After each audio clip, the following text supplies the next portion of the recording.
YouTube, c'est Jess et bienvenue sur ma chaîne pour une nouvelle vidéo. Et aujourd'hui c'est une vidéo geek haul que je vous propose. Mes achats du mois de décembre qui ne sont pas des cadeaux que j'ai reçus pour mon anniversaire ou pour Noël, puisque ça tu as déjà vu les hauls dédiés. Ici vraiment on est achat hors période des fêtes. C'est les achats que j'ai fait sur le mois comme je fais d'habitude. Voilà. Alors dans ce geek haul, je vais te présenter mes achats lors de mon dernier séjour à Disney et je vais te présenter les livres que j'ai achetés puisque j'ai quasi acheté que ça. Bah oui, j'ai pas acheté de loisirs créatifs parce qu'il n'y avait pas de set de cartes à gratter qui sortait, j'ai pas acheté de diamond painting, j'ai pas acheté de DVD. Je me suis vraiment concentrée sur les livres parce que c'est vrai que j'ai une folie de lire qui est en train de me reprendre puisque là on est le 7 janvier, au jour où je tourne cette vidéo, j'ai déjà lu 3 livres. Je suis trop contente, ça fait longtemps que c'était plus arrivé et j'espère que ça va durer. Alors pour mes achats Disney, il y a des boules, mais les boules elles sont sur le sapin, donc je vais t'inclure ici maintenant une petite partie où tu vas voir les petites bouboules avec une petite musique de Noël parce que forcément ça va toujours bien. Et également la figurine que je me suis achetée. Donc en fait ce sont des figurines que j'ai envie de placer sur la jupe du sapin, celui qui est ici dans cette pièce-ci, là où il y a le train Disney, puisque je trouvais que ça faisait assez vide autour. Donc je me suis dit chaque année je me reprendrai une petite figurine Disney pour pouvoir l'ajouter et comme ça à la fin ça fera vraiment un super décor. Donc je t'inclus ça maintenant et je te laisse avec les images.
Voilà, maintenant que ça c'est fait, je vais pouvoir passer à la suite. J'ai également acheté un nouveau petit Pandora. Alors là, je vais te faire un zoom pour que tu vois. Voilà, je peux pas te le montrer de plus près parce que ça ne marche pas. J'en ai pris un spécial évidemment pour la saison de Noël. C'est un petit sucre d'orge avec un petit Mickey qui a un petit chapeau. Voilà. À la base, je voulais prendre le Stitch en Père Noël, mais il était plus dispo, donc j'ai pris celui-là. Et je n'oublie pas que je dois te faire un petit tour de mon Pandora, mais je ferai ça durant cette année-ci. Mais c'est pas un tour de charme Disney, puisqu'il n'y a pas que des charmes Disney. Sur celui-ci, je pense que je vais me faire 2 bracelets, un où je mettrai que les charmes Disney et un où je mettrai les autres charmes. Mais voilà, donc là, on a le petit Mickey. Je me suis pris également le nouveau Spirit Jersey qui est sorti au mois de décembre dans la collection, je crois que c'est je ne saurais plus te dire, c'est une collection avec Belle, donc c'est une collection La Belle et la Bête, et il y a bronze dedans, balle de bronze, ou quelque chose comme ça. Et j'ai acheté 2 articles de cette collection parce que forcément je l'aimais beaucoup. Et je suis un petit peu dégoûtée parce que quand je suis retournée cette fois-ci, il n'y avait plus les Spirit Jersey bleu Arundel et le rose. Et c'est là que on t'apprend. Ah oui, mais vous savez, Disney ici a décidé de sortir des Spirit Jersey tous les 4 mois, de faire une collection, et c'est jusqu'à épuisement des stocks. Voilà.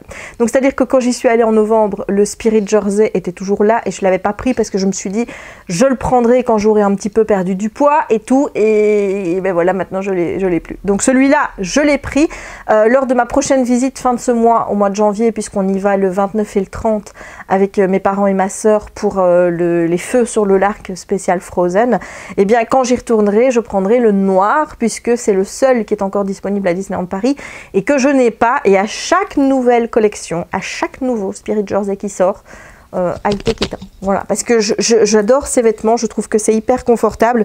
Le seul problème de celui-ci qui est couleur brun avec, tu vas voir des petites taches bronze comme ça, c'est qu'il prend les poils de chien. Voilà, ça c'est un petit peu le défaut hein, quand tu as des couleurs un peu foncées. Mais voilà, donc si tu vois qu'il y a des poils de loulou sur moi, c'est normal. Voilà ce que ça donne. Donc tu vois là, c'est toutes les petites taches bronze. Et derrière, il y a écrit en grand Disneyland Paris. Voilà, je l'aime beaucoup.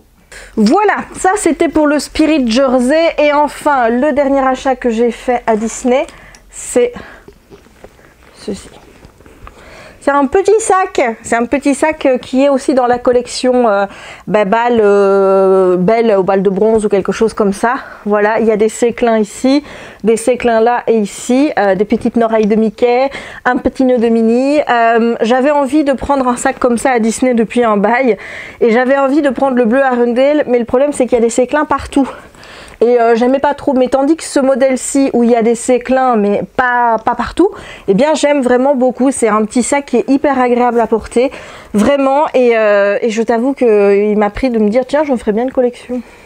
Voilà, c'est vrai que je me sers de sac quasiment tout le temps, ça c'est vrai. Mais voilà, pour l'accommoder avec des tenues ou quoi que ce soit, pourquoi pas. Là, ils vont sortir à partir du 18 janvier une collection par mois qui est par rapport à Minnie et les attractions de Disneyland. Donc c'est pas les attractions de Disneyland Paris, c'est les attractions de Disneyland en Californie. Et le mois de janvier c'est Space Mountain. J'ai vu que le mois de février c'était sur Pirates des Caraïbes. Et c'est une collection qui m'intéresse beaucoup. Une collection dans laquelle il y a un pins, il y a des oreilles, il y a un petit sac, une peluche Minnie. Et tous les mois, le 18, c'est en vente sans certaines locations sur le parc. Je ne sais pas si c'est dans tous les parcs Disney ou si ce sera seulement aux États-Unis, je n'en sais rien.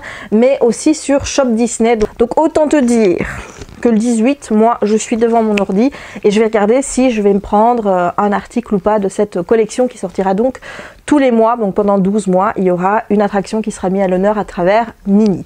Voilà, j'adore, je kiffe. Voilà, maintenant on va passer à la partie bouquin parce que je me suis quand même pas mal acheté de livres malgré qu'il y avait les fêtes. Hein. Bon, oui, au point où on en est, hein. J'ai envie de te dire, tu commences à me connaître. Donc on va passer tout de suite aux bouquins. Alors, pour les bouquins, je te montre ça un petit peu au hasard que ça me vient. Il y a de l'anglais, il y a du français, il y a du paperback, il y a du hardback, comme d'habitude. Donc le tout premier, c'est un livre qui est déjà sorti depuis un moment. C'est The Start of Me and You de Emery Lord. Emery Lord, oui c'est ça. C'est une autrice que j'ai envie de lire déjà depuis un moment. C'est une fille qui s'appelle Paige et son petit ami est décédé pendant un accident. Il s'est noyé et voilà, je crois que ça fait 1 an maintenant et il faut qu'elle fasse le deuil, quoi. Voilà, donc qu'elle réapprenne à vivre maintenant que son petit copain n'est plus là. Donc écoute, le sujet me semblait assez touchant, donc je me suis dit pourquoi pas, surtout qu'il y a la suite de ce bouquin qui est sorti ici, ou qui va sortir en tout cas en 2020. Alors celui-là, c'est un cadeau post-Noël. Alors je sais pas si tu connais les cadeaux post-Noël, moi je les connais bien, hein. C'est des cadeaux, quand tu fais ta wishlist, tu vois, il y a des trucs, moi j'oublie tout le temps de foutre des priorités, parfois j'en mets, et puis après je rajoute des trucs, et puis j'oublie de foutre des priorités sur les nouveaux trucs que j'ai mis. Bon, généralement, j'ai envie de tout ce que je mets dans ma wishlist spéciale Christmas, etc. Mais c'est une liste qui est grosse, tu vois, puisqu'il y a Christmas et Birthday, donc je fais quand même une grosse liste, et dedans, j'avais oublié de mettre certains trucs en plus priorité que d'autres, et en fait, ce sont donc les cadeaux post-Christmas, en fait, c'est les cadeaux de mois à mois que je me fais parce que c'est des cadeaux que j'ai pas reçus en fait pendant les fêtes. Voilà, c'est des bouquins que j'avais très envie d'avoir et que personne ne m'a offert. Donc du coup, qu'est-ce que je fais? Je me les offre après les fêtes. Voilà, c'est les cadeaux post-Christmas, c'est comme ça. Voilà. Donc il y a Beyond the Black Door de A.M. Strickland. Alors là, voilà, est-ce que je dois te dire pourquoi est-ce que j'ai craqué sur ce livre? Hein, voilà. Donc c'est... La couverture elle est trop belle, quoi, en fait. Voilà, je ne sais même plus de quoi ça parle. J'avais lu le résumé quand je l'ai mis dans ma wishlist et ça fait déjà un petit moment qu'il y était. Et je ne sais plus de quoi ça parle, mais la couverture parle d'elle-même et c'est une couverture qui me dit: Jess, tu as envie que je sois dans ta bibliothèque, tu as envie de moi, tu as envie. Et effectivement, je dois bien dire que j'en ai envie. Voilà, elle est trop belle. Et ensuite, j'avais également mis dans ma wishlist Sirius de Stéphane Servan. Donc, je crois que ça fait 2 années de suite que je le mets dans ma wishlist. Et chaque fois, je le remets dans ma wishlist après normal, quoi. Et chaque fois, je me dis oui, non. Et puis bon, après l'avoir passé 2 années de suite dans ma liste anniversaire et Noël, je me suis dit bon, visiblement, personne ne m'achètera jamais ce livre, hein, non, au sein de mes proches ni quoi que ce soit. Donc autant me le payer et de me l'offrir parce que Stéphanie parle souvent de Stéphane Servan. J'avais envie de connaître cet auteur, surtout que ce livre a eu pas mal de succès. Donc ben voilà pourquoi est-ce que je me le suis acheté. Dans la catégorie cadeau post-Noël des livres que j'aurais bien aimé avoir à Noël, il y a également The Never Tilting World de Rin Chipeco. Voilà, c'est l'auteur de The Bone Witch et là je pense aussi que voilà, c'est la couverture qui a tout fait. Et puis derrière, il est écrit A demoness is what they call a goddess that man cannot control. Voilà, donc une démone, on va dire ça comme ça, est ce qu'ils appellent une déesse que les hommes ne peuvent pas contrôler. Voilà, donc ça m'a l'air aussi pas mal du tout. Hein. Ça, autant te dire que ça donne envie. Hein. Ensuite, ça c'est à cause de Steph. Donc c'est pas un achat c'est un achat parce que j'ai vu une vidéo de Steph il y a genre 2-3 jours ou peut-être une semaine, on va dire, où elle disait c'est trop bien. Et ben voilà, ça m'a suffi. Donc c'est Les Brumes de Cendre Lune, le tome 1, Le Jardin des âmes de Georgia Caldera. Apparemment c'est de la fantasy young adulte. Donc bah, écoute, j'ai hâte de découvrir l'auteur dans ce genre-là. Et alors un livre qu'il me tarde de connaître, puisque ça fait déjà un petit moment que je voulais le lire, c'est On Dublin Street de Samantha Young. C'est en anglais parce que j'avais vraiment envie de le lire en version originale, donc voilà. Celui-ci, à mon avis, hein, je crois qu'il fera pas très long feu dans ma palle. Ensuite, ça c'était avant les fêtes, je me suis pris Snow Globe de Amy Wilson. Enfin voilà, là aussi tu crois que, mais la couverture elle a tout fait. Voilà. Elle a tout fait, c'est un petit peu Noël, c'est un petit peu l'hiver. Ça, je pense que c'est un bouquin que je peux lire même si les fêtes de Noël sont passées parce que c'est l'hiver, quoi. Tu vois, il y a des sapins enneigés, etc. C'est pas spécialement Noël, donc... Ouais. Ensuite, il y a The Evil Queen de Jenna Showalter. Celui-là, il était dans ma wishlist depuis le jour où j'ai vu que ce livre allait sortir. Et le jour où il est sorti, je me le suis acheté. Voilà, tout simplement parce que The Evil Queen, parce que c'est une réécriture de Blanche-Neige, parce que tu sais que j'adore les réécritures et parce que je n'ai jamais lu Jenna Showalter et que je me dis qu'il faudrait bien que je commence quelque part et que je me suis dit pourquoi pas avec ça, parce qu'en plus la couverture c'est... Voilà, je pense que c'est le premier livre que je me suis acheté au mois de décembre, c'est celui-ci. Voilà, voilà. Ensuite, je me suis pris Evermore, donc c'est la suite de Everless de Sarah Holland. Alors, je me le suis pris sur The Book Depository et je me le suis pris un peu en urgence parce que le hardback n'était plus disponible sur Amazon. Et donc, comme j'ai commencé la saga en hardback, ben, j'aimerais bien la continuer en hardback, donc du coup je me suis pris le tome 2 comme ça, je l'ai déjà et franchement c'est pas une série sur laquelle je prends énormément de risques parce que je pense que c'est une série qui va de toute façon me plaire étant donné qu'elle a quand même reçu un accueil plutôt bon, que ce soit chez les anglo-saxons que chez les francophones, donc... Voilà. Alors là, c'est vraiment parce qu'il fallait terminer la saga, parce que les tomes, voilà, ils reviennent, ils disparaissent et compagnie sur Amazon. Donc je me suis dit, on va se dépêcher à les prendre. C'est Riot de Tilly Cole, de Scared Soul. Et ici, on a Ravage, toujours de Tilly Cole et toujours la saga Scared Soul. Alors je ne sais plus lequel est le tome 3, je ne sais plus lequel est le tome 4, mais maintenant j'ai tous les tomes, donc je vais pouvoir les binge-reader, hein, voilà, dès que j'en aurai envie. Je me suis également pris The Disaster de PC Cast et Christine Cast. Je pense qu'il doit être question de phénomènes météorologiques là-dedans. The Disaster, il est écrit The wind can change everything. Le vent peut changer tout, donc on verra bien de quoi ça parle. Je t'avoue que je m'attendais pas à un format avec du papier très très blanc comme ça. Tu sais que je ne suis pas fan du papier très très blanc, mais il y a des illustrations à l'intérieur. Je n'ai jamais lu PC Cast et Christine Cast. Je pense que c'est elles qui ont écrit la saga Truc de la nuit là, il me semble, qui était sortie chez PKJ. Donc bah écoute, voilà, on commencera par celui-là et peut-être que je reviendrai un jour à lire Marqué et les autres tomes de cette saga qui est sortie il y a déjà pas mal de temps. Alors j'ai également pris The Wizard of Once, le troisième tome, Knock Three Times de Cressida Cowell. Donc là j'ai déjà lu le tome 1 de cette saga, j'ai le tome 2 et je voulais absolument avoir le tome 3 avec une couverture hardback qui match celle que j'avais, donc c'est-à-dire dans ces tons-là.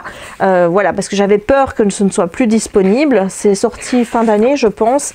Donc regarde-moi ça, le hardback comme il est, juste magnifique, voilà. Et donc l'auteur, c'est l'autrice qui a écrit la saga Dragon, donc How Train Dragon, ou je sais plus tout quoi là. Et c'est elle, je pense, qui fait les petites illustrations qui sont dans le bouquin.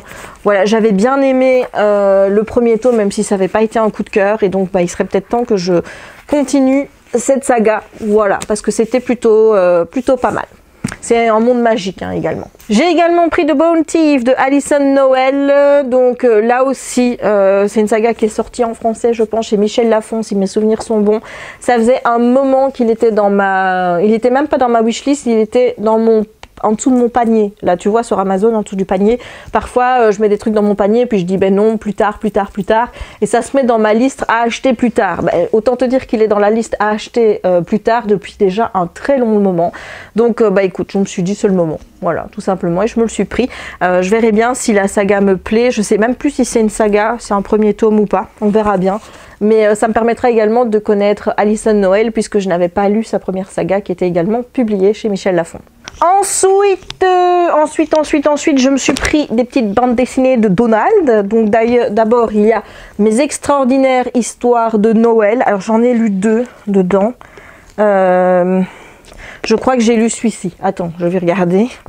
Il me semble... Ouais, voilà. Celui-ci, je l'ai lu. C'est le deuxième. Enfin, c'est pas vraiment un tome 2, mais en tout cas, c'est le deuxième de la collection. Donc, ce sont des petites BD ou parfois qui durent une page, hein, vraiment, où il est question de Donald, les 3 neveux, Castor Junior et Fifi Loulou, et l'oncle Picsou. Toutes des histoires qui sont tournées autour de Noël. J'ai lu celui-ci et j'ai lu aussi... Mes plus belles histoires de Noël, voilà, donc ces deux-là, je les ai lus durant la fête de Noël et j'ai vraiment adoré lire ces 2 livres-là. Je t'en ai fait un mini avis dans les vlogs qui vont arriver. Et il m'en reste un à lire et je me suis dit, celui-là, je me le garde pour l'année prochaine. C'est mes nouvelles plus belles histoires de Noël de Karl Barks. Toujours hein, des histoires avec Donald et compagnie, Picsou. Je me suis vraiment replongée en enfance en lisant ça parce que j'adorais lire tout ce qui était Picsou Magazine, Journal de Mickey quand j'étais petite. Et là, j'ai vraiment retrouvé cette ambiance-là, ces petites BD-là. Ça a été hyper agréable à lire et je te les recommande vraiment si tu as envie de les avoir pour l'année prochaine parce que ils sont vraiment géniaux, tout simplement. On arrive au bout, c'est la dernière pile. Je me suis également pris les 7 vies de Léo Bellani de Nathaël Trapp aux éditions Collection R. Ça, c'est de la faute de Manon, de Vibration Littéraire, parce qu'elle arrête pas de dire que c'est trop bien. Et moi, je lui fais confiance. Du coup, je me suis dit, on va voir ce que ça donne. On verra bien. Voilà. Je sais pas de quoi ça parle. J'ai pas spécialement envie de savoir. D'ailleurs, je vais me plonger dedans en ne sachant rien de ce bouquin. Et je vais peut-être être surprise. On verra bien. J'ai également pris Stolen Time de Daniel Rawlins. Alors, si mes souvenirs sont bons, c'est une saga qui va être traduite chez Michel Lafon.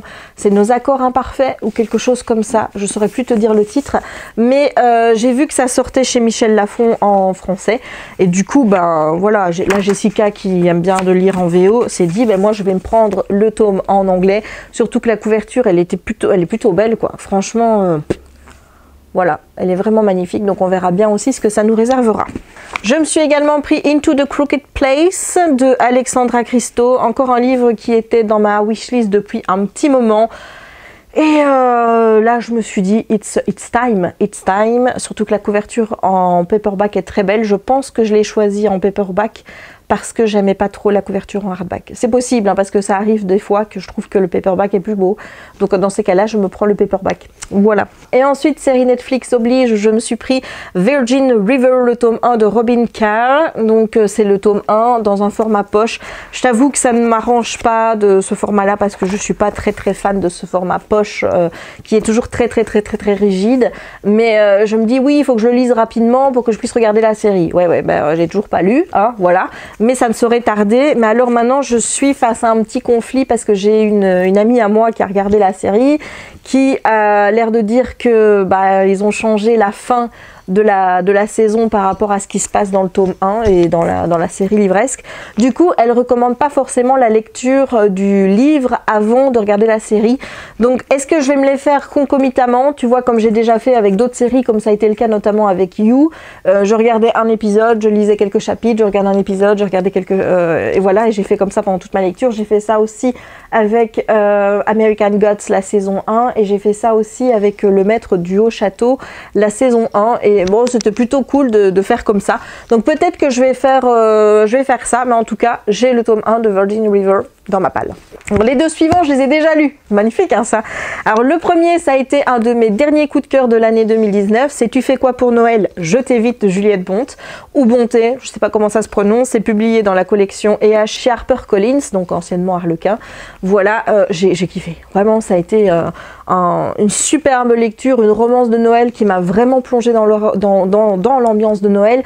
Mais aussi, j'ai aimé vraiment tous les personnages, l'ambiance, le fait de se retrouver face à un vrai groupe d'amis. Et voilà, il y a une romance certes, mais il y a aussi cette ambiance assez amicale qui ressort du livre. Ça m'a vraiment replongé dans le plaisir de lire. Je pense que c'est ce livre-là qui a vraiment fait que j'ai eu envie de redécouvrir plein de bouquins et de me replonger dedans à fond.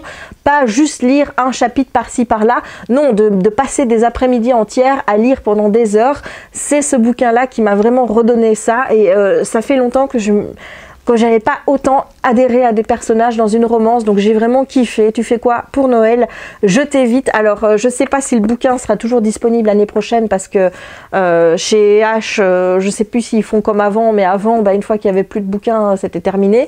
Peut-être qu'il va sortir en poche aussi l'année prochaine, mais vraiment je te le recommande parce que il est vraiment génial. Et l'autre que j'ai lu, c'est Vous faites quoi pour Noël de Karen Pont, c'est chez Michel Lafon cette fois-ci.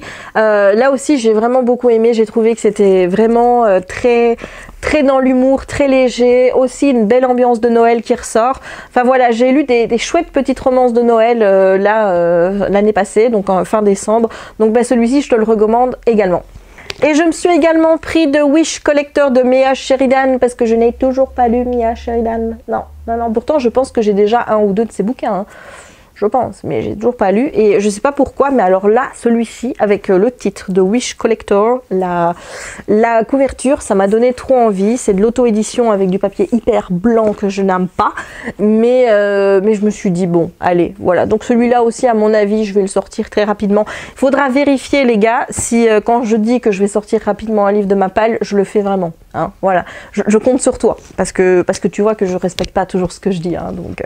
Et enfin, le dernier, c'est un livre de Noël que je me garde donc pour l'année prochaine. C'est The Kingdom of Christmas, The Guardian of the Mountains by the Snow Spirit. Voilà, donc c'est un petit livre que j'ai vu sur Amazon qui avait plutôt de bonnes notes. Bon, alors maintenant, voilà, les marges et compagnie, c'est 0, hein, mais je me dis pourquoi pas. J'aime bien le titre de Kingdom of Christmas, moi rien que ça me donne envie. La couverture est plutôt assez enfantine, mais pourquoi pas, je me dis ça a l'air d'être pas mal aussi. Donc on verra bien ce que ça donne, mais celui-ci, il va être rangé dans la bibliothèque direct, et celui-là, je te le dis, et il ne ressortira pas de ma palle avant le mois de décembre. Voilà, le mois de décembre qui est maintenant, voilà, c'est plus que 11 mois, c'est cette année-ci, tu vois, c'est fin de l'année, certes, mais c'est cette année-ci, tu vois, 2020 aura son mois de décembre, décembre 2019 c'est fini, décembre 2020 il est à venir, donc c'est pour bientôt, dans 11 mois. Voilà. Et voilà, j'en ai terminé avec mon geek haul de ce mois de décembre. J'espère qu'il t'aura plu. Si c'est le cas, n'hésite pas à laisser un petit pouce en l'air, hein. C'est la résolution que j'ai prise pour toi, hein, que j'espère que tu tiendras en tout cas tout au long de l'année. C'est de ne pas oublier le petit pouce en l'air, parce que tu sais que c'est important pour moi, pour montrer que tu soutiens la chaîne et que tu aimes mes vidéos. C'est comme ça que je vois que mon travail est apprécié. Donc n'hésite pas, le petit pouce en l'air. N'hésite pas non plus à commenter la vidéo pour me dire si toi aussi tu te fais des cadeaux post-Noël, savoir est-ce que il y avait des trucs dans ta wishlist que tu aurais bien aimé avoir et que tu n'as pas reçu, et que tu te dis du coup je vais me les offrir après Noël. Dis-moi aussi, ça me rassurerait de savoir que je suis pas la seule à faire ça. N'hésite pas non plus à me dire ce que tu as pensé de mes achats, aussi bien à Disney que des bouquins. Est-ce qu'il y a des choses qui te font envie? Est-ce qu'il y a des choses que tu as lues, des choses que tu aimerais lire? Dis-moi tout ça en commentaire. N'hésite pas non plus à t'abonner si ce n'est pas encore fait, partager la vidéo si le cœur t'en dit, et activer la petite cloche pour ne manquer aucune des prochaines publications. Et moi, il ne me reste donc plus qu'à te souhaiter une bonne journée, journée ou une bonne soirée suivant le moment où tu regarderas cette vidéo et à te dire à très bientôt pour de nouvelles aventures sur ma chaîne. Ciao!